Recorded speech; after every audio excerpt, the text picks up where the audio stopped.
The night the entire basketball world realized the Los Angeles Lakers were not building a dynasty, but detonating one from the inside, started with silence.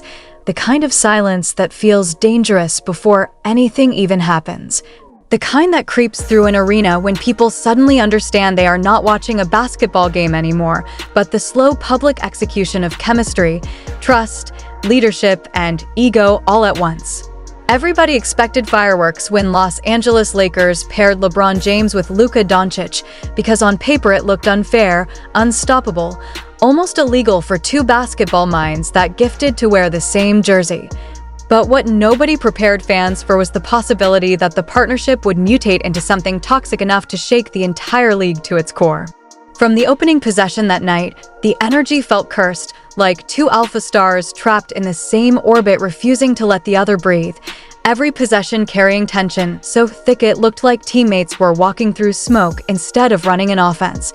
And with every missed shot, every frustrated glance, every possession where Luka stood frozen while LeBron demanded control, the cracks stopped looking like temporary frustration and started looking like the collapse of an empire happening live on television. The worst part was that fans could actually feel it before commentators dared to say it out loud, because this was not normal superstar frustration anymore. This was personal, emotional, bitter. The type of resentment that builds when one player believes the franchise belongs to the future while the other refuses to release the throne no matter how unstable the kingdom becomes. The final possession became the perfect symbol of the disaster because Luka had control, Luka had rhythm, Luka had momentum, Luka had the trust of every viewer watching at home. And then suddenly the gravity shifted the moment LeBron demanded the ball, like history itself owed him the last shot regardless of who carried the team all night. In that split second, millions of people witnessed hesitation that should never exist between co-stars, Luka pausing just long enough for the entire possession to rot in real time. And when LeBron launched that desperate fading shot that slammed against the rim like a wrecking ball against steel, it did not feel like a missed attempt. It felt like the sound of an entire season breaking apart. The arena froze, teammates looked defeated, coaches looked terrified, and LeBron walked away without even acknowledging the destruction behind him, leaving Luka standing there carrying blame for a disaster everyone had just watched unfold with their own eyes. What made the moment even uglier was what happened afterward, because true leadership reveals itself after failure, and instead of protecting the locker room, LeBron threw gasoline onto a fire that was already swallowing the franchise whole. Luka accepted responsibility publicly despite being the only reason the team even had a chance to win, while LeBron casually redirected attention toward his younger superstar like a veteran politician escaping accountability. And the second those words hit the media cycle, something snapped inside the locker room forever. People always talk about basketball as if it is purely strategy and talent, but dynasties are built on trust, and trust dies the moment teammates begin protecting their reputations more than each other. That hallway confrontation was not just anger after a loss, it was years of resentment exploding at once, years of whispers about manipulation, blame games, control, media narratives, and superstar politics finally erupting into something physical enough that teammates had to intervene before the situation became completely irreversible. Luka walking back toward LeBron was bigger than one game, because it represented a new generation refusing to bow quietly beneath the pressure machine that has swallowed countless stars before him. And the terrifying part for the Lakers was not the argument itself, but how believable it looked to the public. Fans were no longer shocked by reports of dysfunction because the chemistry on the court already looked dead weeks earlier. Every possession carried visible frustration, every timeout looked uncomfortable, every body language clip went viral within seconds because people could sense this was no longer basketball but a psychological war disguised as a championship pursuit. Analysts tried calling it competitive tension, but the truth looked far uglier. The Lakers were becoming a battlefield where ego mattered more than identity, where accountability vanished the moment pressure arrived, and where the supposed leader of the franchise appeared more committed to controlling narratives than empowering the future standing right beside him. The most haunting part of all was that the deeper fans looked, the more familiar the pattern became, because suddenly every former co-star, every fractured partnership, every strange exit, every passive-aggressive press conference from the past 20 years started connecting together like pieces of one giant puzzle nobody wanted to solve. Kyrie Irving, Kevin Love, Russell Westbrook, Chris Bosh, now Luka Doncic, different names, but the same storm repeating itself again and again. Stars arriving with dreams of partnership only to become targets the moment things stopped going perfectly. The terrifying realization spreading across the basketball world was that maybe this was never bad luck at all.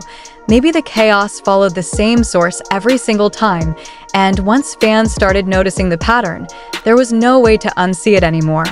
Suddenly, every clip felt darker, every interview sounded colder, every loss looked heavier because people were no longer watching a team chase a championship. They were watching a legendary empire cannibalize itself from within while the entire sports world stared in disbelief. Even former legends began speaking with brutal honesty because what they were witnessing offended the very culture that once defined Lakers basketball. This franchise was built by killers, by stars who fought behind closed doors but protected the jersey in public, players who settled tension through championships rather than press conferences, and now those same legends were watching a team implode through ego, leaks, blame, and emotional fragility under pressure. That is why the situation became bigger than one missed shot or one locker room argument, because it started raising terrifying questions about legacy itself. What happens when a player spends so long controlling every narrative around him that eventually the locker room stops believing him entirely? What happens when the younger superstar realizes he is not being developed as the future, but managed as a supporting actor in somebody else's retirement story? And most importantly, what happens when fans finally stop buying the illusion and start recognizing the same destructive cycle repeating itself across 2 decades of basketball history? That was the Real explosion nobody could contain anymore, because once the public saw the mask slip, once they saw the anger, the separation, the visible resentment, the carefully protected image of unity shattered instantly, leaving behind only tension, distrust, and a terrifying realization that the most famous franchise in basketball might already be too broken to save before the damage becomes permanent. What makes this entire disaster even more ruthless is that the deeper you dig into the history surrounding LeBron James, the more this situation stops looking shocking and starts looking inevitable.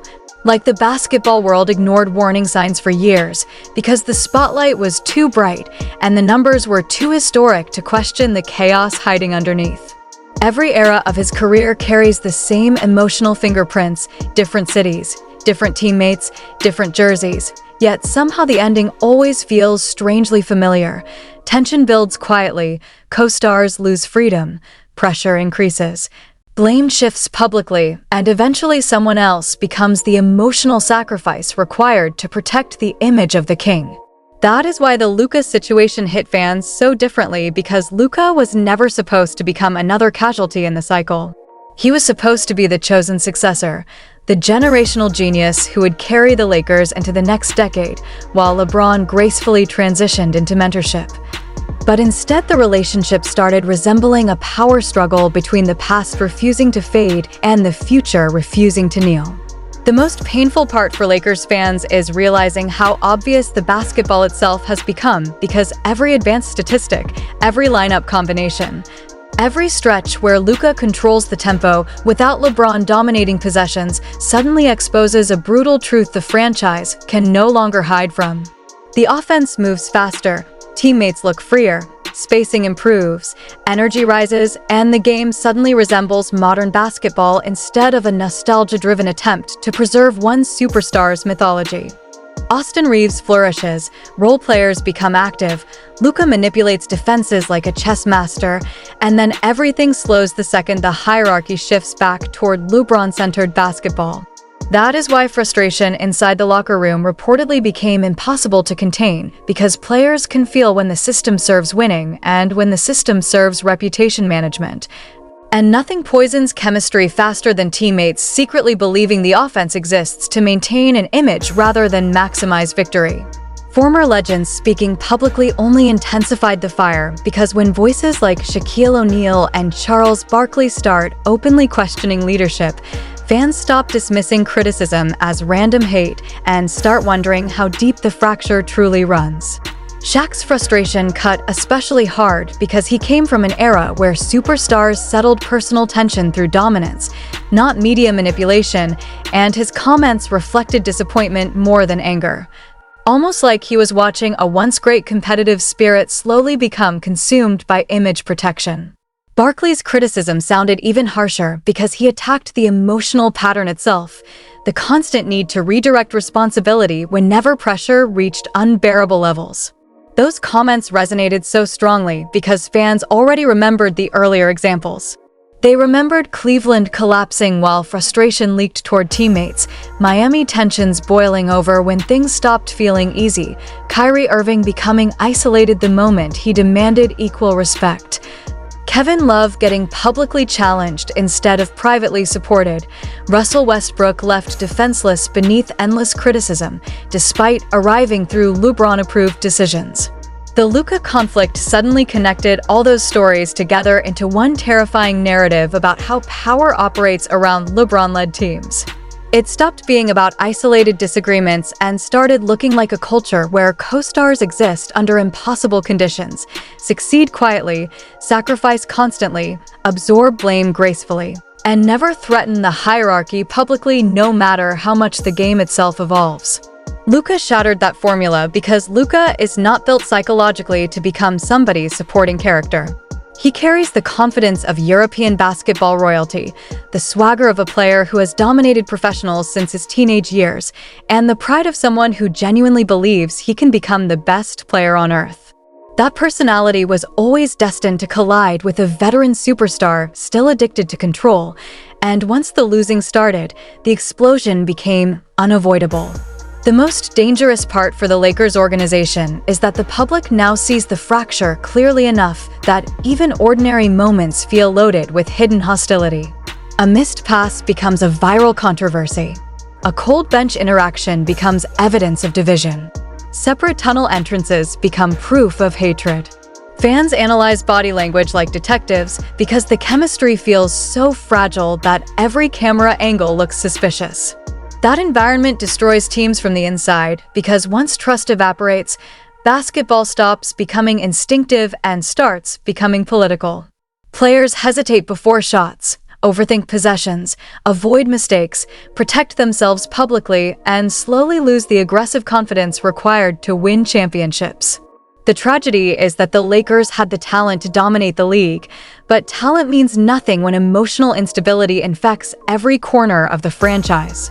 Instead of building around Luka's prime years with patience and freedom, the organization trapped itself between honoring a historic icon and embracing the future fully, and now both sides appear trapped.